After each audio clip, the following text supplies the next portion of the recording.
We are live. What's up, y'all? Welcome to Vancity Beats, Eats, and More.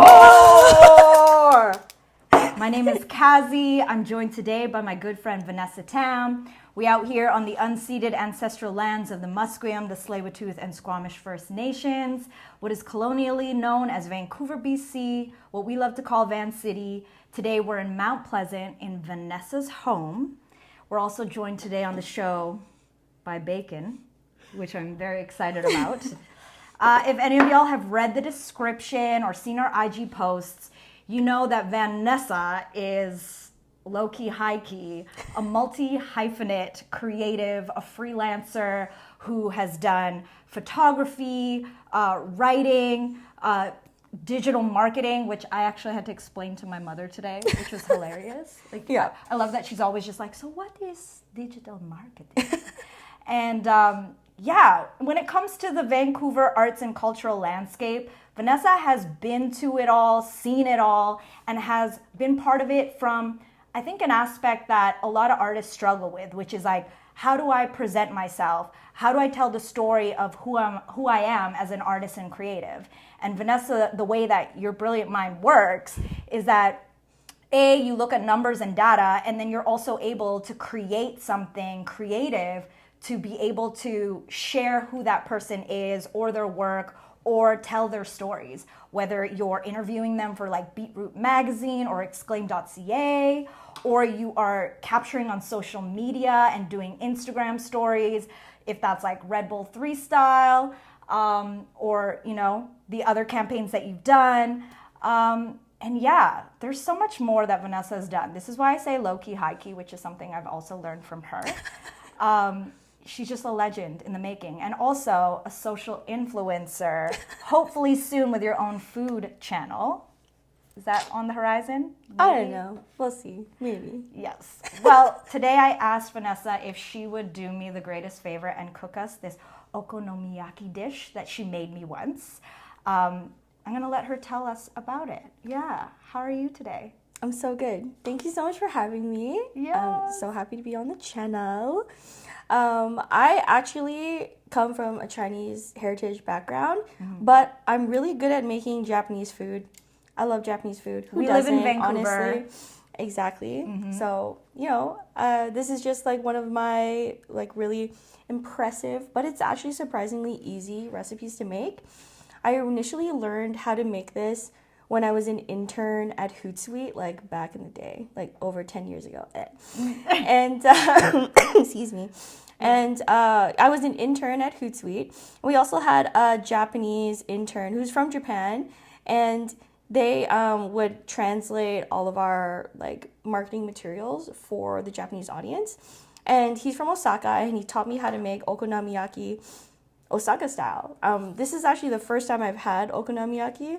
So yeah, I didn't even know what like the bar was, but I learned it from him directly, and I've been making it ever since. Well, you're the only person I've ever actually had it from. I mean, so the bar to me is like set high up there. Yeah. Enough to the point where I was like, can we do this on the show? Because I really want to eat that. And personally, I've never been to Japan yet, you know, cross fingers. But my friends who have been to Japan, they say that like, it's legit. yo, this is it. And I'm just like, yes. Amazing. Exactly. So let's start the show today with getting into this. Yeah. So what Okonomiyaki is pretty much like a savory pancake with like cabbage in it, which is like Japanese or Taiwanese cabbage.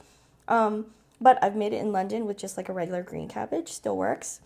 And a protein of some sort. You can also make them vegetarian. You can make it with tofu, chicken, beef, but here we have pork belly because pork belly is delicious. It's also, I think, like one of the more traditional meats, proteins that goes with Okonomiyaki. But yeah, it's really easy to put together. First, you start with 1 cup of flour. You just like dump it into a bowl. And then you do 2 eggs. Can I help you crack it? Yeah, of course. Oh, you're like a crack it on the table type of gal. Yeah, I don't know. I saw it on like a YouTube channel, and then I started doing that. And then, excuse me, then you're adding about 1/4 cup of water. But it kind of depends like where you are in the world. Also like the hydration level, but you can start like a little bit at a time. And you just whisk it together, and you're trying to make like pancake batter, but like a little bit thicker. That's like the consistency that we're going for. So this is a bit dry, so we're just gonna do the rest of the water. How many times have you made this now at this point, you think? I don't know. It does like kind of, this is considered street food in Japan. But to me, it's kind of like home vibey, like comfort food to me. So I don't know, I think I make it at least once a month. And like if you want it a little bit more healthy, you just make it with tofu. If you want it to be like a little bit more like naughty, then you just make it with like pork belly or like a steak, like whatever. So we're not calling this bacon. This is technically pork belly.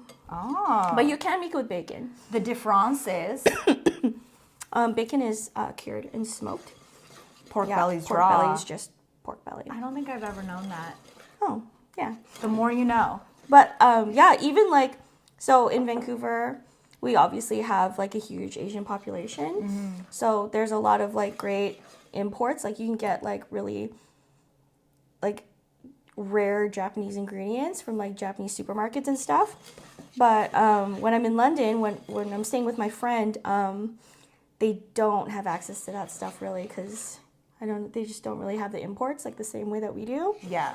And We're just across an ocean, right? And the population is different. And London's the UK is an island, so everything is imported. So we use like smoked bacon. It's called streaky bacon in London. And we use like green cabbage, which is like a little bit more dense than like a Taiwanese cabbage, but it's all good. It still tastes the same. As long as you have like the right condiments, it still tastes the same. Okay, so this is the batter. This is like the consistency you're looking for. It's like a bit thicker than like pancake batter. Yeah, and it's more eggy. All right. What next? Excuse me. So next you'd add cabbage. You can kind of go, I would say like a cup is a good place to start. Should I help you fold Yeah, of it? course. And you just mix it in. And you're looking for like kind of like chunky. Yeah. I don't know if that's the right description. Well, but yeah. not too watery. Yeah. And not too much cabbage. Like you can see that there's like a good ratio. There's still like, some smooth bits. Excuse me. Yum. And it's just like not too dry. So this is a pretty good consistency. There's still like smoothness to it, and it's just like not too full of cabbage. And then next you add green onions, like scallions. Usually like you would add maybe like 1 or 2 chopped scallions, but we're doing 3 because flavor and smell. baby. Like green onions are such a potent smell. Absolutely. And then this is optional, but these are just like little crunchy bits just to add some texture. What do you mean crunchy bits? They look like rice puffs? Yeah, they're kind of like rice puffs, but I forgot what it's called in Japanese, but it's like little pieces of extra tempura bits. Oh, yeah. But it just adds like more texture to the overall like okonomiyaki. I don't know if you used that last time when you made this for me. I don't think so. I don't have it all the time. I'm very curious about how that will come out. Yeah, I found it in Fujiya and I was just like, yes, I need this. Yes. Yeah, and literally this is it. You're ready to go onto the frying pan. Okay. Yeah. Will we be cooking this separately after? It'll be like in the same pan. Okay. Yeah. Cool. We ready for that? Yes. Okay, sick. So we're gonna come over to the stove. Sidebar, are you sure you've never done this before? Because you're really good at explaining all the cooking things. I think like I like watching cooking TV. Who do you watch? I love watching like Martha Stewart. Yes. Obviously. And Okay, but also, do we think the relationship she has with Snoop Dogg, like, is that endearing or cute or like kind of random? it is random, but it feels real at the same time. You know? think it's real. No, they think it's real. they mess with each other. That's what I'm saying. Yeah. Like She got him tattooed on her. Oh, I believe it. I totally swear I believe feel it. like I saw that on the internet. Someone Google it. I totally believe it. Yeah. Oh, I don't know. I just like, yeah, I don't know. I love cooking so much. And I love cooking for people and with people. And I think that food is such an important part of culture, as well as like music and art and all that stuff. So I think it's just like, I don't know, it comes naturally. Did you grow up cooking a lot or with your family? Yeah, I cooked a lot for my family. I cooked a lot for like friends. Yeah, it's always been a really big part of my life. What dish did you grow up like cooking and making and loving? Something that is like really nostalgic to me is like, my mom is really cool because she is, she's really into like different cultures of cooking. Like she introduced us to like tacos and like Mexican food and like Italian food from like a really young age. Like she's great at cooking Chinese food as well, but she introduced us to a lot of other things as well. So yeah, my mom, her favorite Italian dish to cook is called chicken cacciatore, which is like a chicken like tomato stew, and it's one of her like favorite like comfort foods. And even personally, like I'm not a big pasta person, but I love that. And sometimes when I'm like in the mood or like feeling nostalgic, I'll like cook that. Is that dish with pasta? Yeah, it's like served like on this pasta on the side. What's the usual pasta they'll cook it with? Usually like fettuccine or like spaghetti or something. Okay, But I mean, yeah, I don't know. I'm not a pasta purist. Like you can put anything on anything. Like yeah, same thing, different shape. Yeah. Basically. So you want to use like a medium hot pan because you just like a pancake, you want the bottom to get really crispy. And then you want the middle to like cook correctly. So the reason why we also have the meat on the side is so that it also gets crispy on both sides. Because you'll see in a minute, like it's gonna get squished into the pancake. Yeah. So you want to make sure that there's like lots of different textures and flavor. Yeah. What other flavors of the okonomiyaki have you had? This is kind of like the only style that I know how to make. Right. There's another type of okonomiyaki that's like, it's regional, just kind of like ramen is regional. Like if you're in different parts of Japan, the ramen like is different everywhere you go. And it's the same with okonomiyaki. So I only know how to make the Osaka style. But there's like another style called Hiroshima style that uses like noodles, or like yakisoba noodles. Crazy. And there's like, you can do it with seafood. Like honestly, you can put anything in it, which is kind of like the fun part, the best part, and what makes it like super special. Oh yeah, pork belly. All right, so this is what you're looking for. You just want to get some crispiness and color on the protein. And then also just like a pancake, you know how the edges kind of start to get like set and cooked. So this is kind of what you're looking for on the edges here, how it's like starting to get cooked. And that's kind of when you know it's kind of almost time to flip. So we're gonna like press the meat into this side. Dang. Since it now has like, it's gotten all like sizzly and like crispiness. So now we're gonna do the flip. You just gotta go with conviction. You gotta go with confidence. Even Jamal was cheering. You gotta go confidence. You gotta go conviction. And then now you just press it down. Just to make sure smells really it good. all gets stuck together. Oh my God. Oh, we didn't have the fan on. You just do this.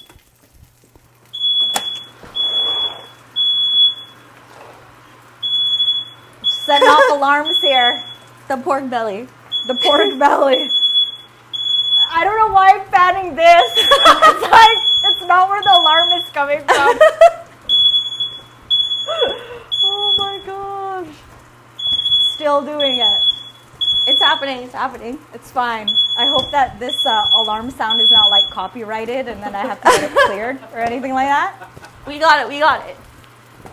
It's like a copyrighted beep. Oh my God. Yay! Woo! Good job. We did it. It's the pork Let belly. you know, we were turning things up in here. You know it's good when Yeah. the fire alarm goes off. Yeah. Okay. Back to it. So yeah, now we're just kind of just waiting for the whole thing to finish cooking. And literally that's it. It's that easy. Oh, I can't wait to eat it. Oh my gosh. Okay, so you were talking about your family, the dishes that you were making, growing up cooking, and you were talking about the different styles of okonomiyaki that you've had. Where in Vancouver have you had okonomiyaki? Maybe like a goo. Oh. Like back in the day, I had it at like a goo. Yeah. But it's actually not that common here. Look at that. Yeah, we just did another flip just so we can get some even cooking. But we're almost there. But yeah, one of the goos, because like again, it's like kind of a street food thing. So it's not necessarily like, I think okonomiyaki restaurants is a relatively new concept in Japanese cooking because it's not that common. Yeah. Yeah. Yeah, you're bringing me back to different parts of Asia that really know like the night market vibe, where you think a street is dead until like it's nighttime, and then everything pops up and comes to life, and you have all these different food vendors or people selling things, and it's such a strong market culture in that part of the world. Yeah. Oh my gosh. Oh my gosh. Do you want to get the towel? Yes, I will do it. Here, grab the towel. Woo! All right, good thing we're done.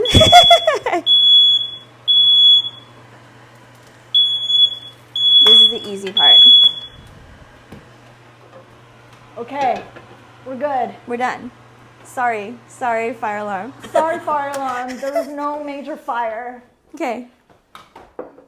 Oh, yes. All right, I think you're good. So what next? All right, so next is the fun part. This, I feel like, is the most, like, satisfying part because it's just beautiful. We put Japanese mayo. And then we put the okonomiyaki sauce, which is kind of like, I'd say it's like Worcestershire sauce. Worcestershire. You know, but thicker and like a little sweeter. But it's the same type of like umami vibes. Is it kind of like A1 barbecue sauce? I'd say like more umami. It's kind of like Japanese barbecue sauce, but a little sweeter. Yeah, I think that's a good description. There you go. But this is, you can like do whatever you want, but I like to get all fancy with it because, I don't know, part of like eating a meal is like looking at it. Yeah. You eat with your eyes too. Exactly. And the camera eats first. Then you want to document it. Oh, absolutely. And have all the people see. Absolutely. So we're doing like, you really don't have to do all this, but this is just who I am, honestly. So it's the okonomiyaki sauce. Yum. And then the Japanese mayo underneath. And because it's still hot, we do like bonito flakes, which is like a shaved like dried fish.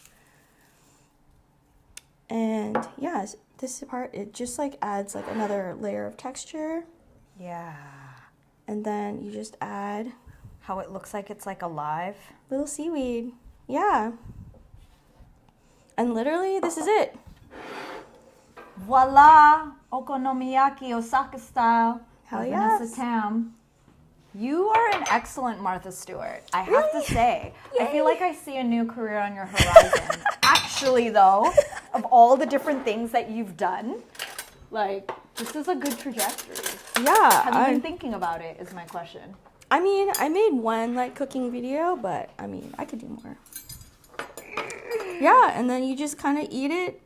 Shall we? Yeah. Where's yours? Here, you take I can that. grab another one. You do that. You I just do kind of this. eat it like a pancake. Definitely try to get some of that pork belly in there. Okay. Is this a pork belly edge? I think so. Oh, yeah? You gotta see There you the go. inside. So you can see like there's like little bits of cabbage in there, the green onion. Mm-hmm. And it's just kind of like layered perfectly. It's just like the flavor all together. It's such a good vibe. The first bite. Cheers. Cheers! Thank you for doing this. Mm-hmm.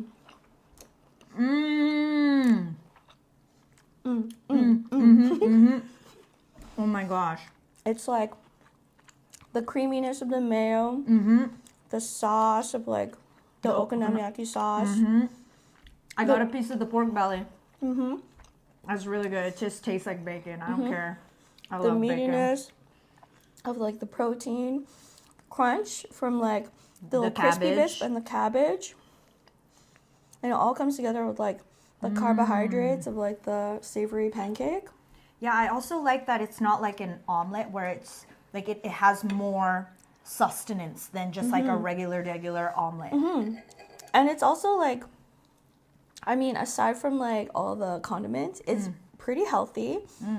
You do get like kind of a complete meal vibe because you have like your veggies, you have some carbs, you have protein. Yeah, so you can like legit just eat this for dinner. Well and done. You're good to go.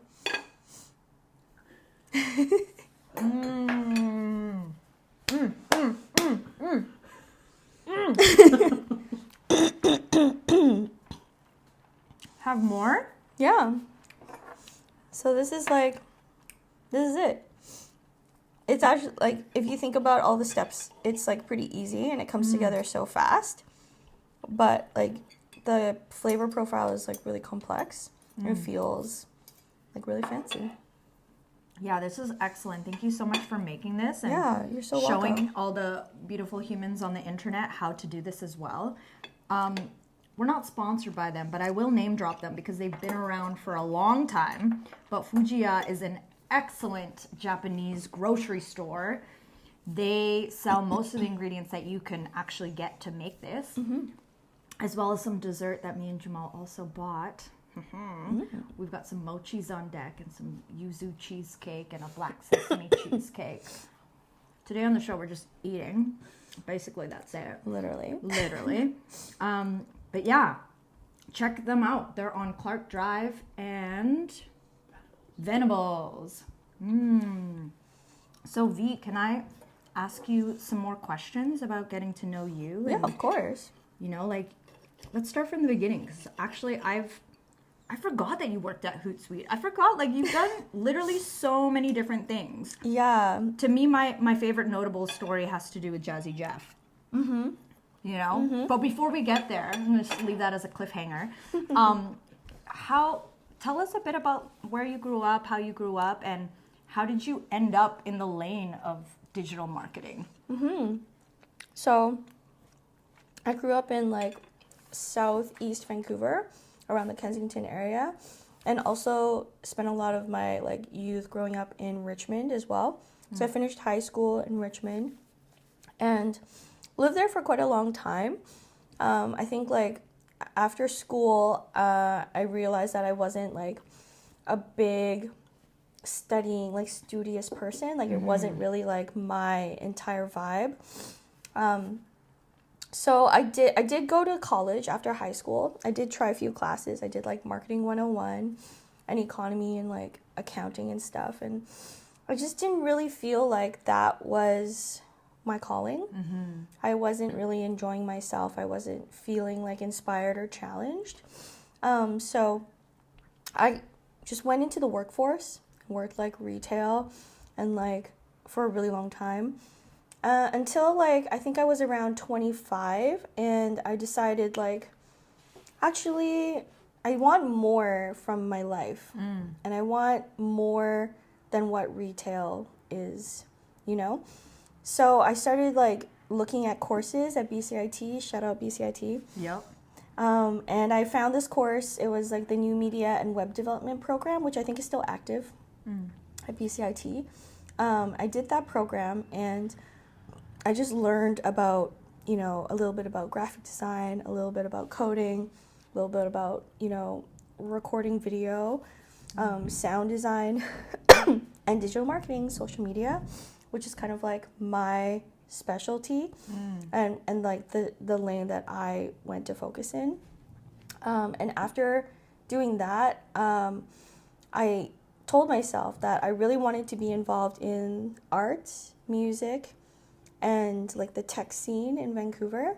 So that's exactly what I did. I volunteered at the Cheaper Show, which is like a really, I don't think it's active anymore, but it was like an art show. I learned about like art curation and production for like a large art event. And I interned at Hootsuite, which was like moving into the tech scene. I was a graphic design intern, which I didn't end up pursuing, which I'm kind of glad I did, because I'm a much better marketer than I am a graphic designer. Because I think that was the crossroads that I was at. I was like, graphic design or marketing. And I was like, marketing is my vibe. And I also started working as a promoter for Fortune Sound Club. Oh my gosh, that's right. Yeah. I worked directly with G-Man and Risk, who were like the independent owners at the time. And we started the Instagram account from scratch. Wow. Like from 0 followers on Instagram. I started my first Instagram account when I was at Hootsuite. Like I got an invite through Hootsuite, which is hilarious. And I found something with social media marketing. Something clicked for me. And I was like, this feels right. This feels good. So I pursued that. I interned with Native Shoes, like when they were still kind of in startup mode. And I worked in like marketing for kind of like the streetwear, like action sports, like clothing scene. I worked for distributors, which is like a big part of like the arts and music scene, skateboard scene in Vancouver. So I worked with brands like G-Shock Canada and like Huff, the Hundreds, and like a lot of people like that.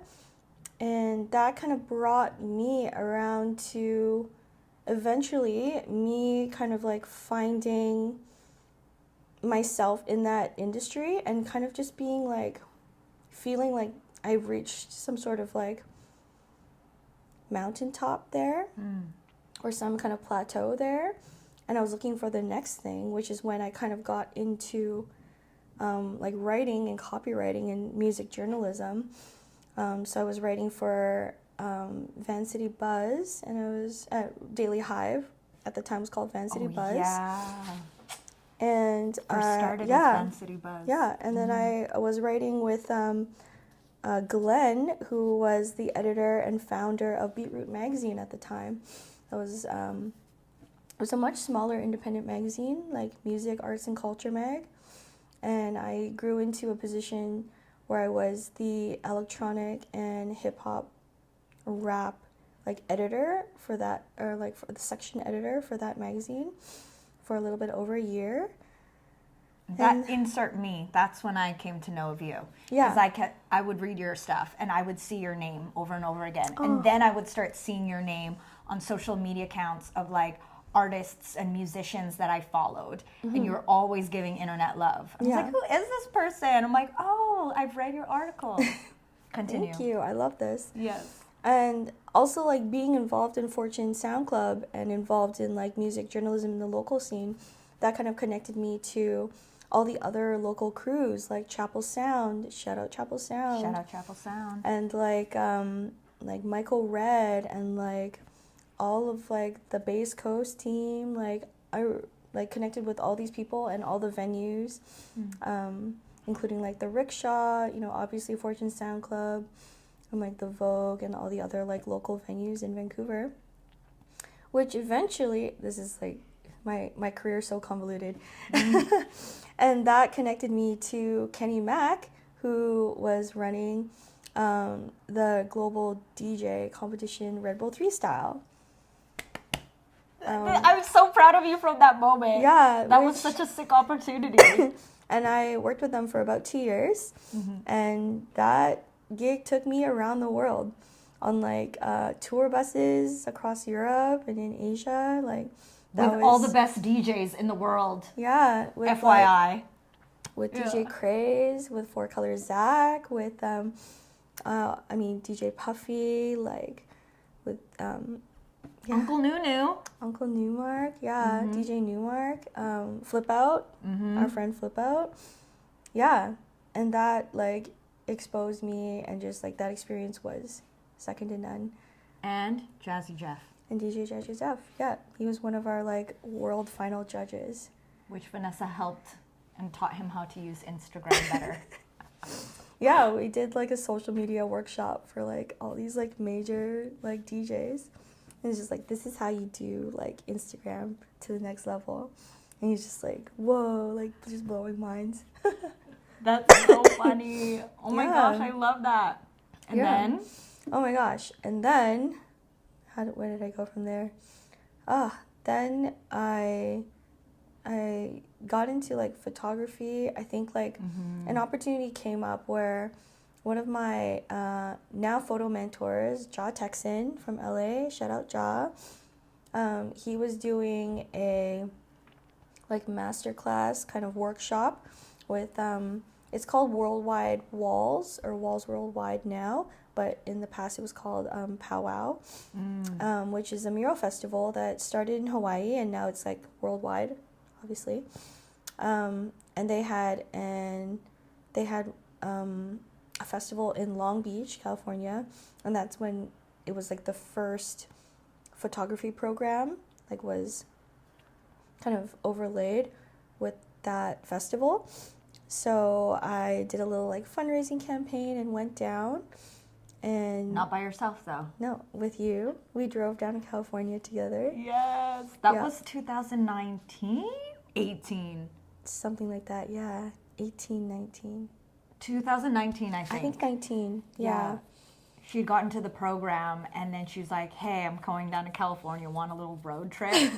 And I came with you Yeah. for a bit of it and Yeah. you started the program, which was sick. Yeah, and it was like an intensive week-long program, and it concluded with like an art show. We documented like the muralists who were painting that week, and yeah, we did portraits and we just documented all their work.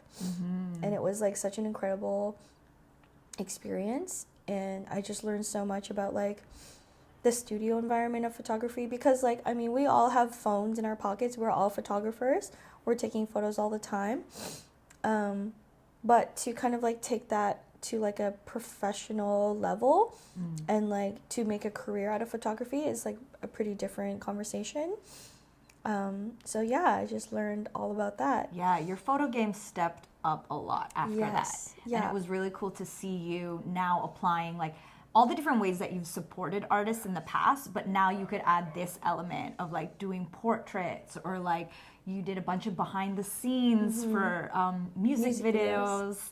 Shout outs to Potato Head people for that Shout one. out. That was a music video called Single Life. Yeah, and that you were able to apply those skills into that world. Yeah. And yeah, I guess that kind of has like parlayed into where I am now, which is kind of a combination of all those skills, which all work so well with marketing. Because yeah, like social media, photography, like design, or like just having an eye for like design and art direction, copywriting and like journalistic writing, like even like a little bit of PR here and there, but excuse me, those skills kind of combine into a super well-rounded like creative marketing skill set, which is something that I'm really proud of. Yes. Yeah. Why do you love it? You know, that's like it's one thing to explain to somebody what is marketing, and then also like, why is it that you love it? I love marketing the most because, you know, this world is so noisy. There's always like a million things happening all the time, especially with like the globalization of like the internet, meaning like the world seems so small. Like we can watch like a fashion show that's happening in New York Fashion Week, and we can be like in the comfort of our own homes. Like you don't have to go anywhere, but you can have the whole world literally in your hand. And everyone has really special projects, and that they deserve to be like seen and experienced by other people, without like marketing strategy or like campaign or intention even. It's like impossible for other people to find you and for you to and vice versa. And I think that that's super important. That's like a huge part of like the creative process, whether you're like a photographer or you're a musician or you're a singer-songwriter, yeah, I think that marketing is just like an important part of sharing your art with the world. Yes. Yeah. I like that explanation. Yeah. And it makes a lot of sense. It's like, it's an art form to the art form, you know, which when you're so caught up in making your art, you don't think about how people are even going to see it.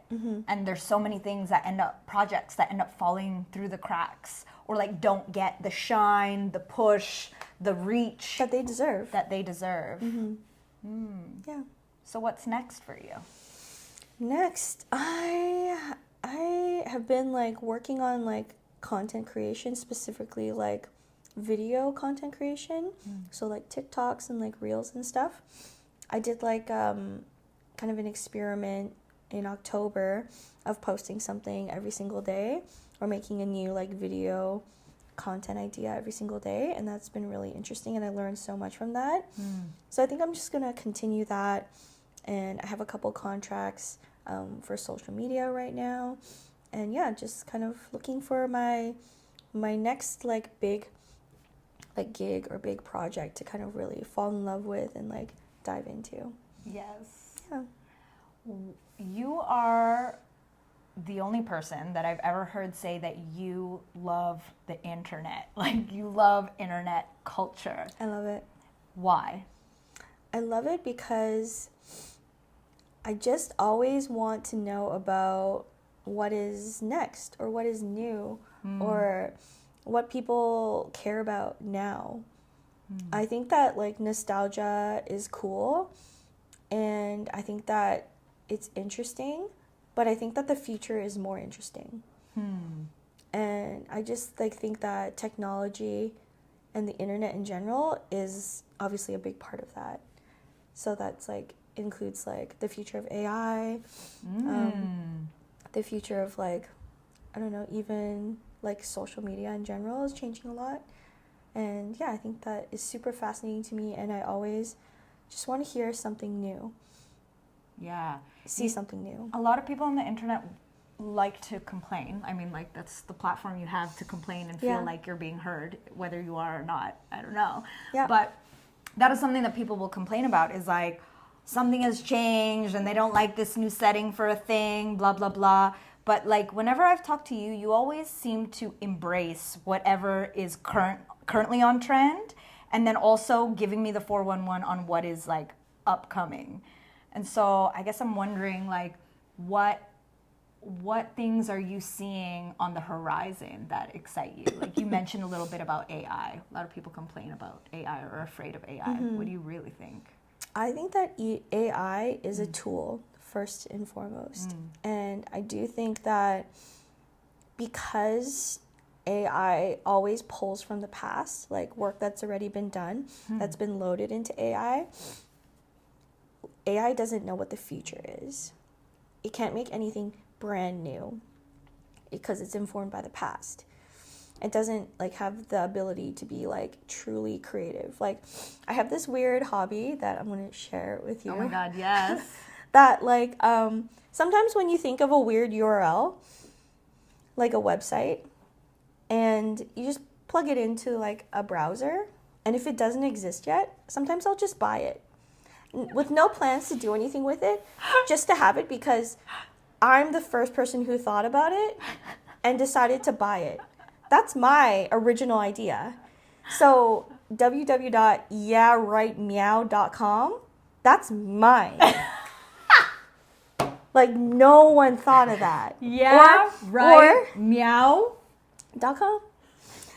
Or someone thought about it, but they didn't do anything about it. And that's the difference. That to me is pure creativity. And that shit's mine. All that stuff is mine. Yes. And someone's going to want it, and if they want it really bad, they can pay top dollar to Vanessa for that domain. So that to me is like, that like AI could never. Yeah. AI could never. Do you struggle with social media in any sort of way? Like, a lot of people, and especially from our generation, struggle with social media, our mental health. Like, how do we even have good boundaries, healthy boundaries, and a healthy relationship. What is your relationship, especially when you do it for work and you also love the internet and love it personally? I feel like this, I don't know, this is something like very specific to me because I've had this conversation with other people as well.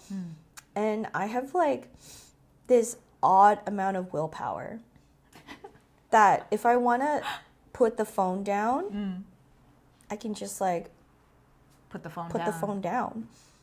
And it doesn't really bring up like feelings of anxiety or other weird feelings within me, which is like, and I don't know why, but I've always been like this. So this is not like helpful by any means to anyone. It's just like, just put the phone down. Yeah, have willpower. But also maybe that's why you're cut out for this kind of work. Possibly. Yeah, because I'm the person who's like, if I'm going to go run errands for 3 hours, but I forgot my phone and I'm already left the door, like, Bye. I don't have my phone. Who cares? Yeah.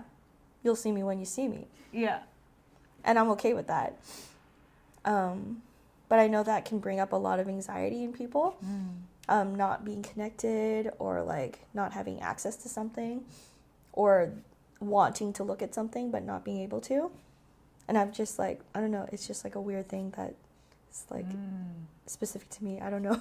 That's interesting that you came at it from the angle of like people having anxiety without their phone. I feel like part of like the mental health issue that comes up with technology, the phone, social media is like the feeling of FOMO and the feeling of like, I need to be at all the things and I can't be at all the things, but I know about all the things that are happening. How do you deal with that?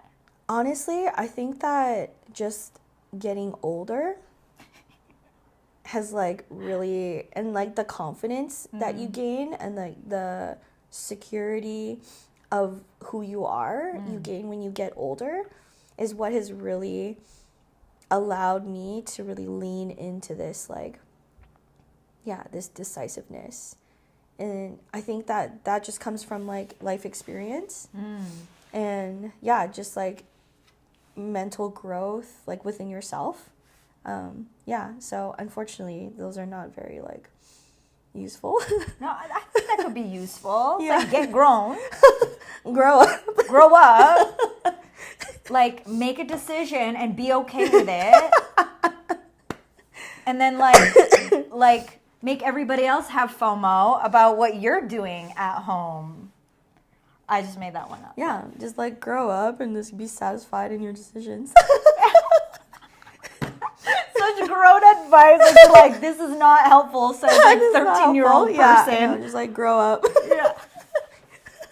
That is hilarious. So as somebody who, like when you look at Vanessa's Instagram, I love the 30-day campaign that you're doing because you were doing literally everything. Going to one place, trying out 3 different pastries, going to a workout class with a friend, going to a drag show. Like you're literally tapped into so much of what's going on in art, music, dance, and like creative scene in the city. How would you describe, Vancity's creative culture? Like, what do you think would define it? If you were to explain it to someone from out of town, like, what's going on in Vancouver? Like, how would you describe it? I think that every single year, Vancouver grows into like a more culturally diverse and just like artistically diverse city every single year. I think like the more that I travel, especially when I go to old cities like New York, LA, London, and places like that, it's really easy to compare Vancouver to cities like that have been around for literally centuries. Vancouver is like, baby, I don't know, like 100 years old, give or take. Something like this. Something like that. So Vancouver is a big city, but it's a baby compared to other parts of the world. So it's impossible to like compare the London nightlife scene to Vancouver's. It's like not fair. Or like Hong Kong, Shanghai, it's impossible to compare those scenes to Vancouver's. But I think with places like Music Waste, Chapel Sound, all like the DIY venues, like the Birdhouse, all these venues and all these like opportunities for artists to perform and to share their art and their creativity. There's more spaces for everyone every single year.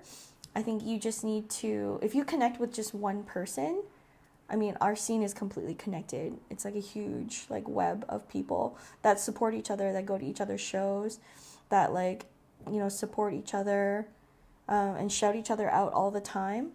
So I think that our scene is small, but it's like very mighty and it's growing all the time. And I love being a part of that. Yeah, even though like I may just be doing marketing or like on social media, but I think that it's just part of the bigger puzzle. It's part of the bigger picture. And I think we all support each other so much, and I just like am so proud of our scene. Yes. Yeah. That's really nice to say. Yeah. You know, a lot of people like to dog on it or hate on it if it doesn't compare to like the bigger cities like Toronto or Montreal. Yeah, you can't even compare to Toronto, Montreal, because like we're so much younger compared to those two cities. Even just within Canada, it's like impossible to compare. What have you discovered or learned about recently that's happening that you're excited about? So this Sidebar, you mentioned music waste. So this past summer, I went to Music Waste for exclaim.ca for the first time. And I always knew about Music Waste. It's always been on my radar, but I just never had the opportunity to go. Or I was like never in town for whatever reason. But I found the DIY venue Green Auto Music through Music Waste. And I saw like Claire Sanchez for the first time.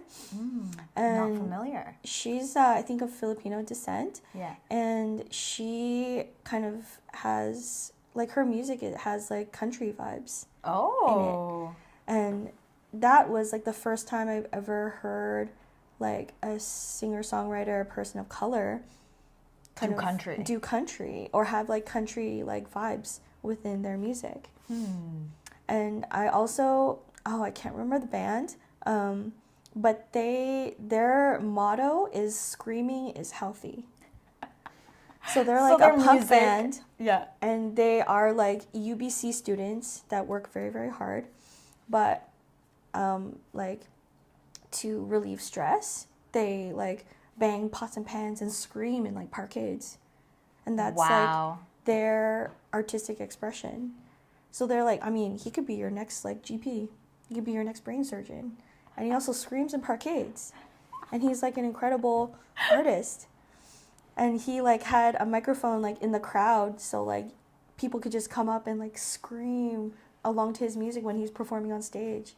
So he's screaming at you, you scream at him. It's like, and it's just like, it's healthy. It's healthy to express yourself like that. That sounds liberating. Yeah, it was like, that festival is like a nonprofit, I'm pretty sure. And they really give like space to so many artists who, this may have been like their first time performing for more than 5 people, give or take, you know. It's an amazing program.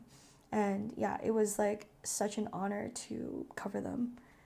Yeah, for exclaim.ca. Cool. Yeah. What else are you excited about that you've discovered recently? I've also worked on, I was like consulting on this like little mini festival called Fountains. And it was created by Annie and Pauline. And they are kind of ambient, like experimental electronic music artists. And they're also female presenting women of color. And they have never been able to book a show that they were on the lineup because I think ambient experimental electronic music specifically is dominated by male presenting people. So this type of like performance is already quite rare to be given like stage presence in Vancouver, but also for female women of color, it's like even harder. So they worked with Nancy Lee from Chapel Sound to we love us some Nancy. Yes, to get funding from Creative BC to like throw their own show so they could book their own friends. And it was like all the performers were women of color. They're all experimental ambient music artists. And we also did like workshops as well to learn how to like live stream, to learn how to like record your own PA, to learn how to do like your own like graphics, not graphics, but like the AV. Yeah. What does that mean to record your own PA? Like your own like live performance. Oh, okay. Yeah. And to learn how to do your own like audio visual AV like visuals for your performance. So it just like gave, and to be a part of that and to give the platform, and the turnout was so great. So it's clear that there's an appetite for this type of like very niche, but very like needed type of music and like representation in electronic music. So to be a part of that was so inspiring. Yeah, I've been seeing that pop up actually a lot more, where like I look at like I kind of visualize the fabric of arts and culture and social world of Vancity kind of like this, and then like tucked in between are these pockets of like the next generation on the come up. I feel this way about couch jams. Have you heard of couch jams? No, I haven't. Nancy took me to that, and we like sat down. We're like, we're straight up the aunties up in here. Yeah. But it's like an intimate night at Van Black Library, where people could sign up ahead of time of a song that they want to perform. They usually have a theme, so that night it was like all Black music, so people had to choose Black artists that they wanted to honor and sing a song from. And then they have a house band, and then they learn the songs, and the band was incredible. And it basically was like an R&B night that was like R&B from a lot of songs from like our era of how we grew up. So I was just like singing along, having so much fun. I'm like, who are all these people? It's like, they're 19 years old. That's why I don't know them. That's amazing. But it's now, most recently, they had like a bigger couch jam celebration, and it happened at the Cobalt. Yeah. Recently. That's incredible. Yeah. I'm low-key like upset that more people know about it, because it was like so cool as like a small intimate thing. Yeah. But yeah, there's more and more people who are like covering different corners and, you know, nooks and crannies of I guess what makes up arts and culture in Vancouver, and are filling it with things that like you're like, what? How does this even exist here? I never even knew. Yeah. It's kind of incredible just in general, just to see all the amazing performances and programming that have come up through Creative BC granting, because this Creative BC, these grants are only like a few years old. Okay, like I didn't know they that. didn't exist like maybe 4 or 5 years ago. This type of like funding for musicians, like live music events, even like foundations like Chapel Sound. Like, so this, like, I think this generation of DIY music venues and all this stuff is like all due to like the support of Creative BC, which is really exciting to see. Yeah. I also think it's due to like, I mean, whenever there's a kickback, like people find a way to be creative to work around whatever it is that they don't have. Like, I feel like Vancouver has gone through so many seasons of DIY venues and then lost them, and then found a new place and then lost that again. You know, it's really rare to actually find something that has been a permanent fixture. But that's kind of built into the scene now, that being like, we have this space for now, we might not have it later, but if we don't, we'll find another place to exist. And I think that is like, that's just part of the growth of our scene and our culture as like a city, which is like super inspiring and exciting to see as well. Oh, I love that. Okay, well, we're coming up close towards the end of our live stream, but I definitely still want to ask you a few more questions. Okay. Okay, so on your Instagram, you have been trying out so many tasty eats. Yeah. What would you say are your top 3 right now, currently? Top 3 right now Yeah. is definitely, it's actually just like up the street. It's like Mercado de Luigi. So it's this Sounds little Italian. Yeah, it's this little cafe that's it's like the same team that does Ask for Luigi in Railtown. Oh, that Italian restaurant joint. So Yum. this place they have like the same like homemade like pastas, and they make an amazing like decadent like carbonara, and it has like a poached egg on top. Like legit carbonara, not using cream. Like legit, yeah, and it's so delicious, and they have like a lot of great like bakery program. They have amazing coffee. They have a great patio if you have a dog. Everyone has a dog. So that was really delicious. And I also tried this new like Japanese bagel spot. I think it's called a Buri or a Fury. It's downtown in the financial district, and it's by the same team from Miku. Yeah, it's like that Japanese restaurant. Miku Minami. Yeah. Fun story. I worked for Minami. That was one of my only restaurant jobs I ever had. I love that. Yeah, I learned some Japanese from working there. Yeah, that's great. I love that. But yeah, they make their bagels with mochi.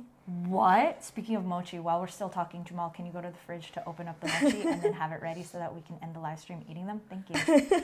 Continue. Yeah, and those are some of my favorite things that I've had lately. Yeah. Okay, for anyone who's watching out there and you don't know anything about marketing yourself or thinking about how to put yourself out there, what do you feel like every artist, creative should know? Like, how can they start, or what is something they have to take into account?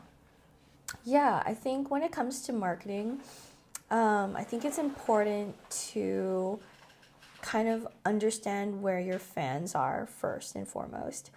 I think a lot of people have the idea that I created this amazing music and I'm just going to put it out there and it'll find the right people. But because of how like busy and like stuff the internet is, I mean, you can look at your your own feed at any given moment and there's just so much stuff in it at all times. You have to understand like who your fans are and where they are. Like, do they spend time on TikTok, or do they spend time on Instagram? Like, where are they? Do they go to a lot of shows? Like, are they out in the world? Do they go to like the DIY venues? And trying to reach them where they are, like meet them where they are, I think is like the biggest tip. Yeah. I was like, SWOT analysis? Are we going for that?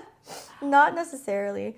I think it's just really understanding like, who are you trying to reach? who are your fans? Like, are they in Vancouver or are they in Toronto? Like, you can look at your Spotify analytics or like any analytics on any of your streamers, and that will give you like a better idea. So if for example, if you're gonna go on tour, then you should be going to where your fans are. Like, if your fans are in Toronto, you should go to Toronto. If they're in Calgary, you should go to Calgary. Sometimes they're in Vancouver, sometimes they're not. But I think, taking as much information from your social media and streaming networks as possible, and using that to make your decisions as where you want to like put your time and effort, I think is like one of the biggest tips. Yes. Strategy. Yes. Yeah. Something like I strongly believe is that all marketing should be done with intention. And without intention, like, low-key, like, why are we doing this, you know? Yeah. Exactly. Yeah. So And will it even get seen, and ... waste of energy or effort? Yeah, because, like, unfortunately, just, like, the way the world works right now, you can't just, like, put stuff out there and just hope it gets seen. Like, everything needs to be done with intention. Do you have an example from something you've done in the past where you had that intention and then you saw it and then you felt the fulfillment of like it being received or having the thing that you wanted it to have? Yeah, I think like I was working on social media with an independent artist. Their name is Varen, and their artist name is EXO, and they do experimental electronic music. And understanding that, like looking at their analytics and working with them on their marketing strategy and plan, and understanding that they're, like a lot of their fans are in Vancouver, but a lot of them are in Berlin, a lot of them are in like Eastern Europe, and a lot of them are in Asia. So kind of understanding that and planning like our publishing schedule to kind of match different time zones, that was really important. And also like thinking about what other type of like music do these like people listen to, and kind of like aligning like our marketing with like the same kind of scene or vibes that they're already fans of, and kind of like merging into their lives, like our marketing and our music kind of merging into their lives that way. And how did you see the actual impact from how the people received it?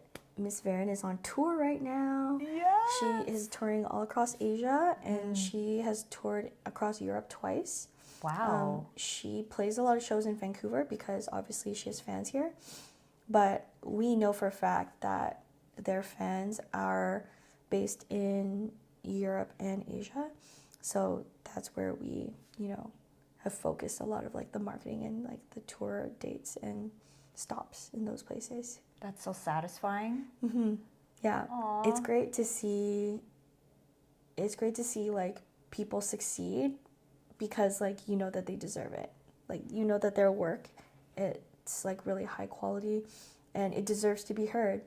Like if you put out the best work of your life, it deserves to be seen, it deserves to be heard, it deserves to be like acknowledged. So to see that happen is like very satisfying. This is how I feel about you. Like, you do such good work. We've worked together a lot in the past, and I feel like you deserve to also be seen, and for other people to like, don't you want this human being on your team? Championing you. Straight up. That is the standard. Vanessa Tam has set it for everybody. Thank you so much. We're about to end this live stream. I'm really grateful that you made Okonomiyaki today, shared more about your background, your life experience, took us on that journey. Yeah. Because you've had so much experience and you will continue to. And once again, this is Kazi. This is Vanessa Tam. If you want to find out more about her, you can find her on Instagram at Vanessa D. Tam, or your website, which is VanessaDTam.com. There you go. Or Yeah, right, meow. right, meow.com. That won't go anywhere. Jamal, I wanted you to open it for me. We're just going to struggle here. With the mochi. I also wanted 3 different kinds of mochi, so... We have it. We should have prepared it beforehand. ... question mark. Don't show the logo. La la la. Oh, jeez. Yeah, we're just, and we have one. Let's just do this together. Thank you for watching. Vancity beats, eats, and more.